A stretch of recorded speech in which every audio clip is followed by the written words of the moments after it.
ഇന്നത്തെ ക്ലാസ്സിൽ നമ്മൾ ഈ മിനി ഹാർട്സ് നല്ല ക്യൂട്ട് ആയിട്ടുള്ള മിനി ഹാർട്സ് എങ്ങനെ ഉണ്ടാക്കുന്നതെന്നാണ് കാണാൻ പോകുന്നത്. ഇതുമായിട്ട് നമുക്ക് ഒരുപാട് ഐറ്റംസ് ചെയ്യാൻ പറ്റും. ഇപ്പൊ ഇങ്ങനെയുള്ള നൈലോൺ ബാൻഡ്സിൽ അറ്റാച്ച് ചെയ്താൽ നമുക്ക് ഇങ്ങനെ ഹെഡ് ബാൻഡ് ആയിട്ട് യൂസ് ചെയ്യാൻ പറ്റും. ഇത് കുറച്ച് വലിപ്പത്തിൽ ഇതുപോലെ ചെയ്യുകയാണെങ്കിൽ കീ ചെയിൻസ് ആയിട്ട് യൂസ് ചെയ്യാൻ പറ്റും. അതുപോലെ നമ്മുടെ ഐഡിയ ആണ് പിന്നെ എങ്ങനെ വേണേൽ നമുക്കത് യൂസ് ചെയ്യാം. പിന്നെ ഇതെല്ലാം കൂടെ ഇങ്ങനെ അടുപ്പിച്ച് ഇങ്ങനെ വെച്ച് സ്റ്റിക്ക് ചെയ്ത് കഴിഞ്ഞാൽ ഹെയർ ക്ലിപ്പിൽ അറ്റാച്ച് ചെയ്ത് അങ്ങനെ ചെയ്യാൻ പറ്റും. അതുപോലെ ഹാങ്ങിങ് ആയിട്ട് ചെയ്യാൻ പറ്റും. ഇപ്പൊ കീ ചെയിൻ തന്നെ ഇത് ഒറ്റ ഹാർട്സ് അല്ലാതെ ഇങ്ങനെ നമുക്ക് ഒരു ചെയിൻ ആയിട്ട് ചെയ്യുകയാണെങ്കിൽ അങ്ങനെ ഒരു സാധനം ഉണ്ടാക്കിയെടുക്കാം. അങ്ങനെ ഒരുപാട് ഐറ്റംസ് നമുക്ക് ഈ ഒരു സിമ്പിൾ ഹാർട്ട് പഠിച്ച് ചെയ്യാനായിട്ട് പറ്റും. അപ്പൊ അതെങ്ങനെയാണെന്ന് നോക്കാം. ഈ സിംഗിൾ കളർ ഹാർട്സ് എല്ലാം ചെയ്തിരിക്കുന്നത് കോട്ടൺ 4 പ്ലൈ യാൺസ് വെച്ചിട്ടാണ്. ഇത് മൾട്ടി കളർ 6 പ്ലൈ, ഇത് മൾട്ടി കളർ 8 പ്ലൈ. ഇത് ഇത്രയും സൈസിൽ കിട്ടാൻ കാരണം ഇത് ഡബിൾ തിക്നെസ്സിലാണ് യൂസ് ചെയ്തിരിക്കുന്നത്. അതായത് ഇതാണ് കോട്ടൺ 8 പ്ലൈ ആണ്, ഈ ആണ് ഡബിൾ തിക്നെസ്സിൽ എടുത്തിട്ടാണ്. അതായത് പാറ്റേൺ സെയിം തന്നെ, പക്ഷെ നമ്മൾ ഈ ആണ് സാധാരണ രീതിക്ക് ഒരു ആണ് ഇങ്ങനെ എടുത്തല്ലേ വർക്ക് ചെയ്യുക. അതിനു പകരം ഇത് ഇങ്ങനെ ഇങ്ങനെ പിടിച്ചിട്ട് ഒരുമിച്ചിട്ടായിരിക്കും വർക്ക് ചെയ്യുക. അപ്പൊ അത് ഫോർ എക്സാമ്പിൾ സ്ലിപ്പ് നോട്ട് ഇടുകയാണെങ്കിൽ നമ്മൾ ഇങ്ങനെ ഇത് രണ്ടും കൂടെ ചേർത്ത് പിടിച്ച് ഇങ്ങനെ സ്ലിപ്പ് നോട്ട് ഇടും. അപ്പൊ ഇതായിരിക്കും ഒരു ചെയിൻ വരുന്നത്. എന്നിട്ട് ഇതിൻ്റെ അകത്ത് ഹുക്ക് ഇൻസേർട്ട് ചെയ്തിട്ട് സാധാ വർക്ക് ചെയ്യണ പോലെ വർക്ക് ചെയ്യും. അങ്ങനെയാണ് ഡബിൾ തിക്നെസ്സിൽ വർക്ക് ചെയ്യുക. ഇപ്പൊ നമുക്ക് ഒരു സാധനം കുറച്ച് തിക്നെസ് കൂടുതൽ വേണം, അല്ലെങ്കിൽ സൈസ് കൂടുതൽ വേണം, അങ്ങനെയുള്ള കണ്ടീഷനിലൊക്കെ നമ്മൾ ഇങ്ങനെയാണ് ചെയ്യുക. അങ്ങനെയുള്ളതിലൊക്കെ നമ്മൾ ഇങ്ങനെ ഡബിൾ തിക്നെസ് എടുത്ത് വർക്ക് ചെയ്യും. അപ്പോൾ ഇങ്ങനെ ചെയ്തിരിക്കുന്നതാണ് ഇത്. അതുകൊണ്ടാണ് ഇത് ഇത്രയൊരു മറ്റതിനെ അപേക്ഷിച്ച് നല്ല തിക്നെസ്സിലും സൈസിലും കിട്ടിയിരിക്കുന്നത്. ബാക്കിയുള്ളത് വെച്ച് കമ്പയർ ചെയ്ത് നോക്കുമ്പോൾ അറിയാലോ. അപ്പൊ ഞാനിന്ന് ഇവിടെ ഈ ഹാർട്ട് ചെയ്ത് കാണിക്കാൻ പോകുന്നത് 8 പ്ലൈ കോട്ടൺ 8 പ്ലൈ ഞാൻ തന്നെ വെച്ചിട്ടാണ്. പക്ഷെ ഡബിൾ തിക്നെസ്സിലല്ല, സിംഗിൾ തിക്നെസ്സിലായിരിക്കും. കാരണം ഡബിൾ തിക്നെസ് ആവുമ്പോൾ നിങ്ങൾക്ക് സ്റ്റിച്ചസ് ക്ലിയർ ആവാൻ കുറച്ച് ബുദ്ധിമുട്ടുണ്ടാവും. കാരണം ഇപ്പൊ നമ്മൾ ഒരു ചെയിന് സാധാ ഇങ്ങനെ ഒരു ഒറ്റ ഇതിൽ കാണുന്നതിന് പകരം ഇങ്ങനെ ആവുന്നതിന് പകരം ഡബിൾ തിക്നെസ് ആവുമ്പോൾ അത് രണ്ടിഴയായിട്ട് കണ്ട് ഇങ്ങനെ വരും. അപ്പൊ അത് നിങ്ങൾ പഠിക്കുമ്പോൾ കുറച്ച് കൺഫ്യൂസിങ് ആയിരിക്കും. അതുകൊണ്ട് അത് ക്ലിയർ ആയതിനു ശേഷം പാറ്റേൺ ഒക്കെ നന്നായി ചെയ്ത് പഠിച്ചതിന് ശേഷം അങ്ങനെ സൈസ് കൂട്ടി വേണമെങ്കിൽ ഡബിൾ തിക്നെസ്സിൽ നിങ്ങൾ ചെയ്ത് നോക്കുക. അപ്പൊ ഞാൻ ഈ ഒരു സിംഗിൾ തിക്നെസ്സിൽ 8 പ്ലൈ ആണ് വെച്ചിട്ടായിരിക്കും ഇന്നത്തെ ക്ലാസ്സിൽ കാണിക്കാൻ പോകുന്നത്.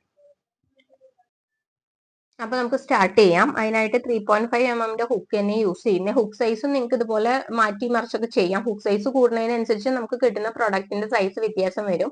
ഞാനിവിടെ ഈ ഒരു 3.5 mm ഹുക്ക് തന്നെയാണ് എടുത്തിരിക്കുന്നത്. അപ്പൊ ഇത് സ്റ്റാർട്ട് ചെയ്യുന്നത് നമ്മൾ കഴിഞ്ഞ ക്ലാസ്സിൽ പഠിച്ച മാജിക് സർക്കിൾ വെച്ചിട്ടാണ്. അതായത് സാധാരണ സ്ലിപ്പ് നോട്ട് ഇട്ടിട്ടാണല്ലോ നമ്മൾ മുന്നുള്ള ബോ ഒക്കെ ചെയ്തിരിക്കുന്നത്. പക്ഷെ ഇത് മാജിക് സർക്കിൾ വെച്ചിട്ടായിരിക്കും സ്റ്റാർട്ട് ചെയ്യുന്നത് ചെയ്യാൻ. അപ്പൊ മാജിക് സർക്കിൾ ഡീറ്റെയിൽ ആയിട്ട് അറിയാത്തവരാണെങ്കിൽ കഴിഞ്ഞ ക്ലാസ് പോയിട്ട് പഠിക്കുക, അതിൽ ഡീറ്റെയിൽ ആയിട്ട് പറഞ്ഞിട്ടുണ്ട്. അപ്പൊ മാജിക് സർക്കിൾ ഇട്ടിട്ട് നമുക്ക് സ്റ്റാർട്ട് ചെയ്യാം. മാജിക് സർക്കിൾ ആണ് ഇതിന്റെ സ്റ്റാർട്ടിംഗ് പോയിന്റ് എന്ന് പറയുന്നത്. അപ്പോ മാജിക് സർക്കിൾ ഇട്ടു, എന്നിട്ട് ആസ് യൂഷ്വൽ ഒരു ചെയിൻ ചെയ്യണു. പിന്നെ നമ്മൾ എക്സ്ട്രാ 2 ചെയിൻ കൂടിയാണ് ഇതിൽ ചെയ്തു കൊടുക്കുന്നത്. 1 2. ഇനി ശ്രദ്ധിക്കുക, ഇതിങ്ങനെ ഈ എൻഡ് ഇങ്ങനെ ക്ലിയർ ചെയ്തിട്ട് കൊടുക്കാം. ഇനി നമ്മൾ ട്രിപ്പിൾ ക്രോഷ്യ, അതായത് ബേസിക് സ്റ്റിച്ചസിന്റെ ക്ലാസ്സിൽ നമ്മൾ പഠിച്ച ലാസ്റ്റ് സ്റ്റിച്ച് ട്രിപ്പിൾ ക്രോഷ്യ വെച്ചിട്ടാണ് ഇനി ചെയ്യാൻ പോകുന്നത്. അപ്പൊ അത് ഒരു 3 എണ്ണം ചെയ്ത് കൊടുക്കണം. അതിനായിട്ട് 2 തവണ ഹുക്ക് ചുറ്റി കൊടുത്തു. അതും ഈ പറഞ്ഞ പോലെ സ്റ്റിച്ച് അറിയാത്തവരാണെങ്കിൽ ഡീറ്റെയിൽ ആയിട്ട് ആ ക്ലാസ് പോയി കാണാം, എന്നിട്ട് ഇത് ചെയ്ത് നോക്കുക. 4 ലൂപ്പ് കിട്ടുന്ന 2 ആക്കി, പിന്നെയും 2 ലൂപ്സിനെ 2 ആക്കി, പിന്നെ ലാസ്റ്റിനെ ഒറ്റ ഇതാക്കി. ഇതാണ് ഒരു ട്രിപ്പിൾ ക്രോഷ്യ സ്റ്റിച്ച്. ഇത് ഒരെണ്ണം ചെയ്തു. ഇനി ഇത് ഒരെണ്ണം കൂടെ ചെയ്തു കൊടുക്കുക. രണ്ടാമത്തെയാണ്.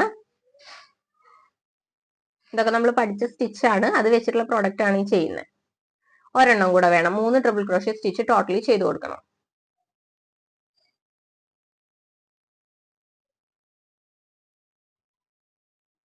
ഇപ്പൊ 3 ട്രിപ്പിൾ ക്രോഷ്യ സ്റ്റിച്ചസ് കിട്ടി. ഇനി മാജിക് സർക്കിളിന്റെ പ്രത്യേകത നമ്മൾ പറഞ്ഞിരുന്നു അല്ലെ, ഈ എൻഡ് പിടിച്ച് വലിക്കുന്നതിനനുസരിച്ച് ഈ സർക്കിൾ കണ്ടോ ക്ലോസ് ആവും. അതൊന്ന് ഇങ്ങനെ സ്റ്റിച്ച് ചെയ്യുന്നതനുസരിച്ച് ഇങ്ങനെ ചെറുതാക്കി കൊടുത്തോണ്ടിരിക്കുക. കണ്ടോ? അപ്പൊ ഇങ്ങനെ കിട്ടി. ഇനി നമ്മൾ ഡബിൾ ക്രോഷ്യ സ്റ്റിച്ച്, ട്രിപ്പിൾ ക്രോഷ്യക്ക് മുന്നേ പഠിച്ച ഡബിൾ ക്രോഷ്യ എന്ന് പറഞ്ഞ സ്റ്റിച്ചാണ് അടുത്ത് ചെയ്യാൻ പോകുന്നത്. അപ്പൊ അതെങ്ങനെയാ? ആദ്യം ഒരു യാൺ ഓവർ ഒരു തവണ ചുറ്റി കൊടുത്തു, യാൺ വലിച്ചെടുത്തു, 2 ലൂപ്പ് കിട്ടും, അതിനെ 2 ആക്കി, പിന്നെ 2നെയും കൂടെ ഒന്നാക്കി. അപ്പോ ഒരു ഡബിൾ ക്രോഷ്യ സ്റ്റിച്ച് ചെയ്തു. ഇനി ഒരു 3 എണ്ണം കൂടെ ചെയ്തു കൊടുക്കണം. ഈ ഡബിൾ ക്രോഷ്യ സ്റ്റിച്ച് ഒന്നും ഇതിൽ ഡീറ്റെയിൽ ആയിട്ട് പറയുന്നില്ല, കാരണം നമ്മൾ ബേസിക് സ്റ്റിച്ചസിന്റെ ക്ലാസ്സിലെല്ലാം എടുത്തു പോയിട്ടുണ്ട്. ജസ്റ്റ് സ്റ്റിച്ചസിന്റെ പേരാണ് മെൻഷൻ ചെയ്ത് പോകുന്നുള്ളൂ. അപ്പൊ ഇതിപ്പോ ഇതാ 3ാമത്തെയാണ് ചെയ്യുന്നത്. ഈ നാലാമത്തെ ഒരെണ്ണം കൂടെ ചെയ്തു കൊടുക്കണം.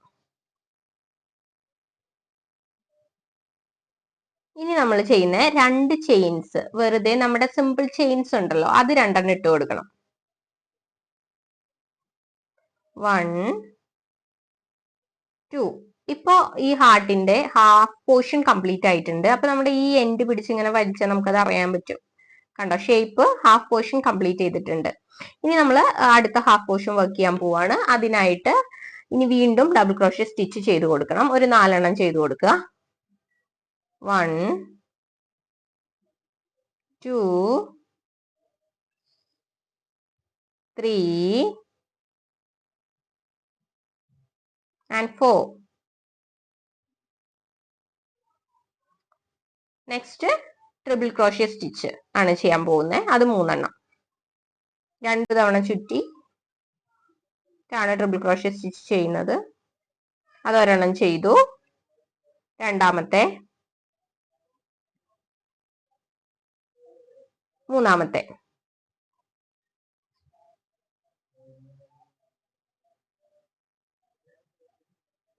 ഇനി ചെയിൻസ് സിംപ്ലി ഒരു 3 ഇട്ട് കൊടുക്കുക.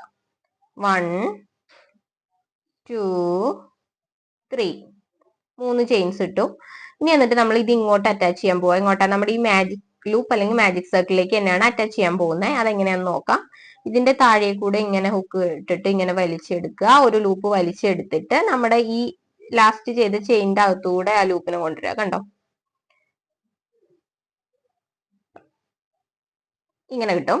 ഇനി നമ്മളിത് ടൈറ്റ് ചെയ്യാൻ പോവാ. നമ്മുടെ ഈ മാജിക് സർക്കിളിൽ ഈ എൻഡ് ഇല്ലേ, അത് പിടിച്ച് വലിക്കുക കേട്ടോ. നമ്മളിതാ ഇപ്പൊ കറക്റ്റ് ആ ഹാർട്ടിന്റെ ഷേപ്പ് കിട്ടിയിട്ടുണ്ട്. അത് ഈ നടുക്കിൽ ഈ ഹോള് പോകുന്ന വരെ ഇത് വലിച്ചു കൊടുക്കണം. അത് നമുക്ക് പിന്നെയും വലിച്ചു കൊടുക്കാം. ഇപ്പൊ ഞാൻ ഇത്രയിൽ നിർത്തി. എന്നിട്ട് ഇനി ഇതെന്താ ചെയ്യേണ്ടതെന്ന് വെച്ച് ഇത് എൻഡ് ചെയ്യാനായിട്ട് നമ്മൾ ഇനി ഇവിടെ വെച്ച് കട്ട് ചെയ്യാൻ പോവാ. ഇത് ഹൈഡ് ചെയ്യേണ്ടതാ. അപ്പൊ ഇവിടെ ഒന്നും വെച്ച് കട്ട് ചെയ്ത് നമുക്ക് ഹൈഡ് ചെയ്യാൻ കുറച്ച് പാടായിരിക്കും. എന്റെ അപ്പൊ കുറച്ച് നീക്കി ഇട്ടിട്ട് ഇവിടെ വെച്ച് കട്ട് ചെയ്യാം. അപ്പൊ ഇത് ഇവിടെ വെച്ചിട്ട് കട്ട് ചെയ്യാണ്. എന്നിട്ട് ആ കട്ട് ചെയ്ത എൻഡ് ഇങ്ങനെ പിടിച്ചിട്ട് ഈ ലൂപ്പിന്റെ അകത്തൂടെ എടുത്ത് ഇങ്ങനെ ഇവിടെ പിടിച്ച് ടൈറ്റ് ചെയ്യണം. അപ്പൊ ഇത് ഇവിടെ ടൈറ്റ് ആയി. ഇനി നമുക്ക് ഈ ഹോളാണ് ക്ലോസ് ചെയ്യേണ്ടത്. അതിനായിട്ട് ഈ എൻഡ് പിടിച്ച് വലിച്ചുകൊണ്ടിരിക്കുക. അത് ക്ലോസ് ആവുന്ന വരെ അത് വലിക്കുക. എന്നിട്ട് ഇത് ജസ്റ്റ് ഇങ്ങനെ കൈ വെച്ചിട്ട് ഷേപ്പ് ചെയ്ത് കൊടുക്കുക. അപ്പൊ സ്റ്റിച്ചസ് നേരെ വന്നോളും. നല്ല രീതിക്ക് തന്നെ ഇങ്ങനെ ടൈറ്റ് ചെയ്ത് കൊടുക്കുക. കണ്ടപ്പോ അത് ക്ലോസ് ആയി. ഇതിന്റെ ബാക്ക് സൈഡ്, ഇത് ഫ്രണ്ട് സൈഡ്, ഇങ്ങനെ ഷേപ്പ് ചെയ്തൊന്ന് കൊടുത്താൽ മതി. നമ്മുടെ ഹാർട്ട് ആയിട്ടുണ്ട്. ഇനി ഇത് ഫിനിഷ് ചെയ്യണം. ഫിനിഷ് ചെയ്യാനായിട്ട് ഞാൻ ചെയ്യാറുള്ളത് ഈ 2 ഇതും കൂടെ ഇട്ട് ഒന്ന് ടൈ ചെയ്ത് കൊടുക്കും. അപ്പൊ ഈ ഹോള് ക്ലോസ് ആയത് അതുപോലെ നിന്നോളും. ആയിട്ടൊന്ന് ടൈ ചെയ്യുക. എന്നിട്ട് ഇനി നമ്മളിത് ഫിനിഷ് ചെയ്യുന്നത് ഇതിന്റെ പർപ്പസ് അനുസരിച്ച്, അതായത് ഇപ്പൊ നമ്മൾ ചിലപ്പോൾ ഹാങ്ങിങ് ആയിട്ട് യൂസ് ചെയ്യാനായിരിക്കും, ബാഗ് ചാംസ് ഒക്കെ ആയിട്ട് യൂസ് ചെയ്യാൻ പറ്റും. അപ്പൊ അതിന് നമുക്ക് ഈ ഒരു ഇത് വേണം അല്ലെ, തൂക്കിയിടാനായിട്ട്. അപ്പൊ ഇത് കട്ട് ചെയ്ത് കളയില്ല, ഇത് ഇങ്ങനെ തന്നെ നിർത്തും. അതല്ലാന്നുണ്ടെങ്കിൽ ഇപ്പൊ ഹെയർ ക്ലിപ്പിലൊക്കെ സ്റ്റിക്ക് ചെയ്യാനാണെങ്കിൽ നമുക്ക് ആവശ്യമില്ല, ഇങ്ങനെ കിട്ടിയാൽ മതി ഇത്. അപ്പൊ നമ്മൾ എന്ത് ചെയ്യും, ഇതിനെ ഹൈഡ് ചെയ്യും. അതായത് ഇതിന് ഫിനിഷ് ചെയ്യാനായിട്ട് ഇത് വെറുതെ ഇവിടെ കട്ട് ചെയ്ത് ഇതിന്റെ എൻഡ് കാണുമല്ലോ, ഫിനിഷ് ചെയ്യാനായിട്ട് ഇതിന്റെ നേരെ ബാക്ക് സൈഡിലേക്ക് ഇങ്ങനെ എടുക്കും. എന്നിട്ട് ഇതിപ്പോ ഞാൻ ചെറിയൊരു ഹുക്ക് 2.5 mm ഹുക്ക് എടുത്തിട്ടുണ്ട്. എന്നിട്ട് നമ്മുടെ ഈ പ്രീവിയസ് സ്റ്റിച്ചസ് ഇല്ലേ, ഇതിന്റെ അകത്തൂടെ ഇതിന് കുറച്ച് ടൈറ്റ് ആയിരിക്കും കയറ്റി കൊടുക്കും. എന്നിട്ട് ഇതിനെ ഇങ്ങനെ വലിച്ചെടുക്കും. കണ്ടോ, ഇത് പിന്നെ ഇതിന്റെ അകത്തു കൂടെ എടുക്കണം അങ്ങനെയൊന്നുമില്ല, ജസ്റ്റ് ഹൈഡ് ചെയ്യാൻ എന്നുള്ള ഒറ്റ ഉദ്ദേശമേ ഉള്ളൂ. അപ്പൊ ഇങ്ങനെ ഓരോ സ്റ്റിച്ചസിന്റെ ഗ്യാപ്പിലൂടെ ഇങ്ങനെ ഹുക്ക് കടത്തിയിട്ട് വലിച്ചുകൊണ്ടിരിക്കുക.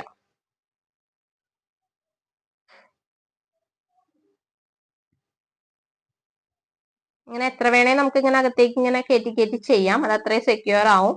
എന്നിട്ട് ഇവിടെ വെച്ചിട്ട് അങ്ങോട്ട് കുറച്ചിങ്ങനെ കയറ്റി കൊടുത്തിട്ട് പിന്നെ കട്ട് ചെയ്ത് കളയാം ബാക്കി വരുന്നത്. കണ്ടോ, ഇപ്പൊ ഇങ്ങനെയാണ് നമ്മൾ ആ പ്രൊഡക്റ്റ് ഫിനിഷ് ചെയ്യുന്നത്. ഇപ്പൊ നമ്മുടെ ഹാർട്ട് ഇവിടെ ഫിനിഷ് ചെയ്തെടുത്തിട്ടുണ്ട്. ഇങ്ങനെ ഷേപ്പ് ചെയ്ത് കൊടുക്കുക, സ്റ്റിച്ചസ് കറക്റ്റ് ആക്കി വെച്ച് കൊടുക്കുക. കണ്ടോ, ഇതാണ് നമ്മുടെ ഹാർട്ട്. അപ്പൊ ഈ ഒരു ഹാർട്ട് ഉണ്ടാക്കിയാൽ തന്നെ നമുക്ക് പറഞ്ഞല്ലോ നമ്മുടെ ഐഡിയക്ക് അനുസരിച്ച് ഒരുപാട് ഐറ്റംസ് ചെയ്യാൻ പറ്റും, പ്രൊഡക്ട്സ് ചെയ്യാനായിട്ട് പറ്റും. അപ്പൊ എല്ലാവരും ഇത് വെച്ചിട്ട് ഓരോ പ്രൊഡക്റ്റ്, പുതിയ പുതിയ പ്രൊഡക്റ്റ് ഒക്കെ ചെയ്യുക. എന്നിട്ട് എന്റെ ഇൻസ്റ്റാ ID താഴെ കൊടുത്തിട്ടുണ്ട്, അതിൽ ഷെയർ ചെയ്യുക. Okay, thank you. ഇപ്പൊ നെക്സ്റ്റ് ക്ലാസ്സിൽ കാണാം.